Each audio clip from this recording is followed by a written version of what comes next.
So for this workflow, students have to come up with quite a bit of a story. It needs to go for a length of time. But what if you wanted to see what they were saying in text form? Could you do that?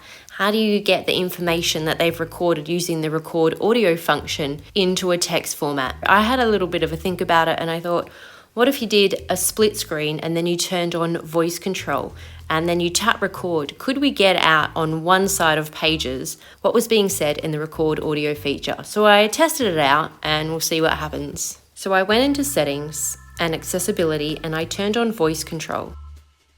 Back into pages and I pulled up pages as a split screen. So if I go back over to my story salad and I pull up my audio recording. Now, is this going to work if I have got my voice control on and I tap record audio? Wake up. One day I was at home and I was very, very hungry. So I went to the cupboard to see if there was some food there, but there wasn't any food. So I went to the fridge to see if there was some food there, but there wasn't any food in the fridge either.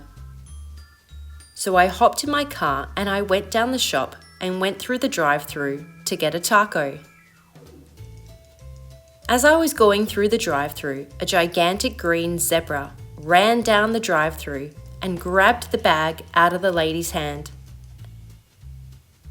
I was so upset that I called the police to tell them. When I told them about the gigantic green zebra grabbing my taco, they didn't believe me,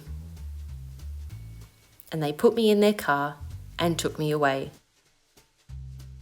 Go to sleep. So you can see there that it's pretty much come out with my story. Now this is a really good way for students to have a read through of what they were saying as they recorded their audio. It can help students to see their story and how creative they were. It's also really good for students to see their pronunciation. So if they haven't spoken clear enough or slow enough, then the voice control is not going to pick up what they say properly to put it into text. So those words that it hasn't picked up for me, like zebra, and it's put as separate, I might need to think about how I enunciate that word and try again. But it's great for students not only to have an audio recording, but have that text out at the same time without having to type on their keyboard at all. So if I tap insert and then tap play.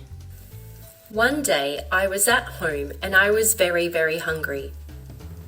So I went to the cupboard to see if there was some food there, but there wasn't any. This could also be a really great task where students take out all their typed text and then they have to edit and put in the punctuation and sentence structure and capital letters, and that can help to develop their literacy skills as well. So they can see where they stop talking, where they need to put a full stop, where they need to put a capital letter, do they need to put in some other punctuation, question marks, exclamation marks, and things like that.